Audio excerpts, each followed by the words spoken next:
தம்பி, நீங்க எப்ப பார்த்தாலும் எங்களையா உரண்டை இழுத்துக்கிட்டே இருக்கீங்க. நாங்க என்ன தீண்டத்தகாத கட்சியா? நாங்க என்ன நல்லது செய்யலையா? நாங்க என்ன மனுஷங்க இல்லையா? எங்க கூட கூட்டணி மட்டும் யாவக்கியன்னு சொல்லி எல்லாம் ரொம்ப தப்பு தம்பி அப்படின்னு அக்கா தம்பியை உரிமையோட கண்டிக்காங்க. மரியாதைக்குரிய அமித்ஷா அவர்களும் மரியாதைக்குரிய அண்ணன் எடப்பாடி அவர்களும் அமர்ந்து எத்தனை இடங்கள், எப்படி இந்த அணியை முன்னெடுத்து செல்வது, எப்படி இதை அமைப்பது என்பதையெல்லாம் அவர்கள் முடிவு செய்வார்கள். தலைவர்களின் பேச்சுக்கு நாங்க இங்கே அதற்கு விளக்கம் கொடுப்பதற்கு நாங்கள் இல்லை. தேசிய ஜனநாயக கூட்டணி பலம் பொருந்திய கூட்டணியாக இருக்கிறது. நிச்சயமாக அது பலமடையும், நிச்சயமாக அது வெற்றி பெறும். நீங்க எதிர்கூட்டணியை போய் கேள்வி கேளுங்க.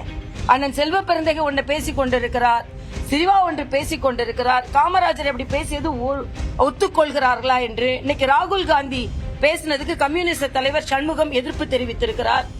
அண்ணன் திருமாவளவன் அவர்கள் திமுகவுக்கு 100 ஓட்டு விழுந்ததுன்னா அதுல 25-30 ஓட்டு ஏன் ஓட்டுன்னு சொல்றாரு. அதுக்கு என்ன பதில்? அண்ணன் திருமாவளவன் திமுக ஓட்டு போனா கூட நாங்க பாஜகவை ஆதரிக்க மாட்டோம் என்று சொல்லிக் கொண்டிருக்கிறாங்க. ஒன்னும் அன்டச்சபிள் பார்ட்டி கிடையாது. நீங்க எல்லாரும் எங்க கூட கூட்டணி வைத்தவர் தான் திமுக. அதனால நாங்கள் பலமாக இருக்கிறோம். சில வார்த்தைகளை வைத்து கேட்டு எங்க கிட்ட அதுக்காக கேட்க வேண்டாம். அப்படி பதில் சொல்வதற்கு நான் ஏமாளி அல்ல, அவ்வளவுதான்.